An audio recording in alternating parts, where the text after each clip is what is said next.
Okay, then we have generation of high voltage DC, Cockcroft, Walton या green Aarsh multiply circuit, इसको pronounce जिस तरह करते हैं आप देख लीजिएगा।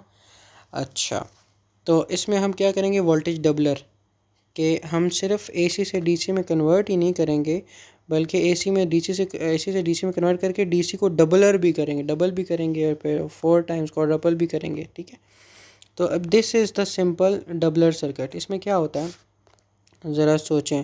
फॉर एग्जांपल इनपुट का अभी फर्स्ट हाफ साइकिल आ रहा है, ठीक है, ये ऊपर वाला हाफ साइकिल।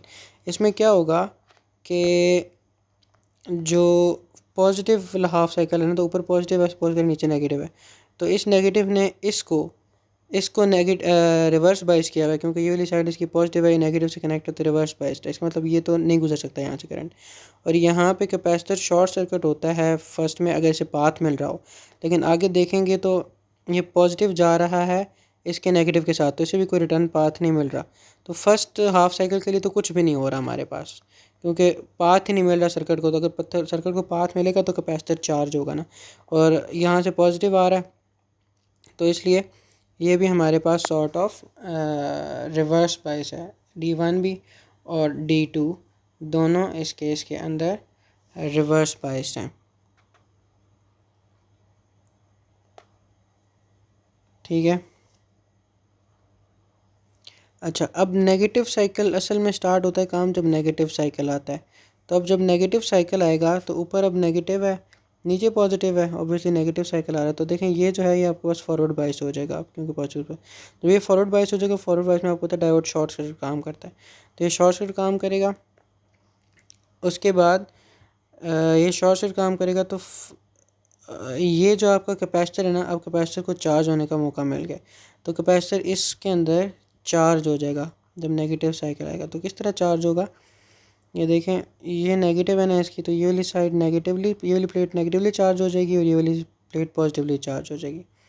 ठीक है, अब ज़रा आगे देखिएगा, ये इसमें हुआ, इस वाले साइकिल के अंदर कैपेसिटर चार्ज हो गया और बस कैपेसिटर चार्ज हो गया, जिसमें नेगेटिव यहाँ पे है, पॉजिटिव यहाँ पे।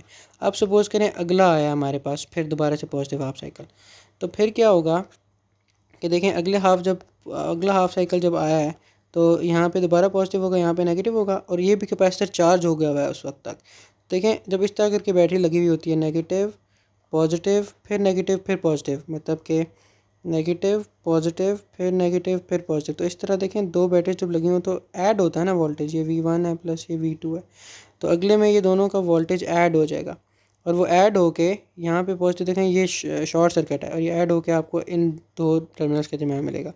तो इसमें क्या है कि आपका जो आउटपुट होगी वो बेसिकली 2Vp के इक्वल हो जाएगी, क्योंकि जो कैपेसिटर होगा वो Vp जितना चार्ज हुआ होगा ना, पीक जितना। और अब जो आउटपुट हो रही होगी ऑब्वियसली देखें, एक तो ये कैपेसिटर और साथ इसकी भी पीक पे जैसे मिक्स होके आ रही है, तो 2Vp तो डबल हो गया आपके पास वोल्टेज आउटपुट के ऊपर।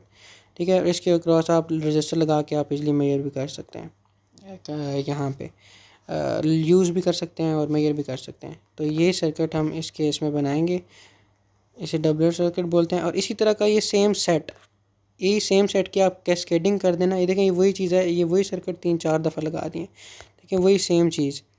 ये कैपेसिटर 1, देखें ये कैपेसिटर 1, ये वाला जो है डायोड 1 ये लगा हुआ है ग्राउंड और कैपेसिटर के साथ। ये देखें ये वाला लगा हुआ है ग्राउंड और कैपेसिटर के साथ, और आगे ये वाला डायोड 2 है, तो ये देखें यहाँ पे लगा हुआ है डायोड 2। ठीक है, नहीं सॉरी,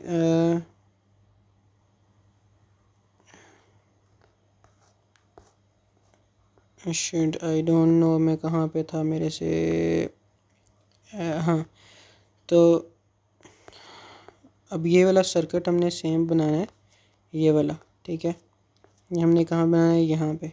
तो ये देखें वही कैपेसिटर, एक डायोड, ये कैपेसिटर, एक और एक स्मूथिंग कैपेसिटर, एक रजिस्टर, और यहाँ पे ये चीज़ न्यू है, this thing is called protective register. ये करंट को लिमिट ट्रैक करने के लिए बनाया होता है, और ये ना लगाएं तो आपका जो आप जब आगे ये स्पार्किंग जब होगी ना तो आपके सिस्टम को लगेगा कि शॉर्ट सर्किट हो गया, और जब शॉर्ट सर्किट हो गया मतलब बहुत ही हैवी करंट फ्लो करेगा, तो फिर आपका सिस्टम में माइट भी फ्यूजेस लगेंगे, तोड़ जाएंगे। तो आप प्रोटेक्टिव लोड लगाते हैं ताकि सिस्टम को लगे कि कोई लोड है, ठीक है, करंट लिमिट में रहे, और आप जो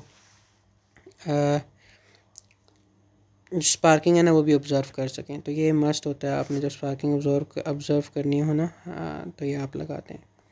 तो इस तरह सिंपली आप इनपुट देंगे केवीज़ में एसी में। देखिए ये 10 मिलीमीटर डिस्टेंस आपने रखा है एस्टिमेटेड डीसी डबलर के फार्मूले से, और मेजर्ड आप कर लेंगे या तो स्पार्किंग मेथड और कंपेयर करके कि तकरीबन 10 मिलीमीटर पे कितना आ रही है। मीटर्स लगे हुए होते हैं डीसी मीटर वहाँ से, और यहाँ से परसेंटेज एरर जो आ रहा है वो आप यहाँ पर लिख देंगे। तो इस तरह इस लैब में ये होगा।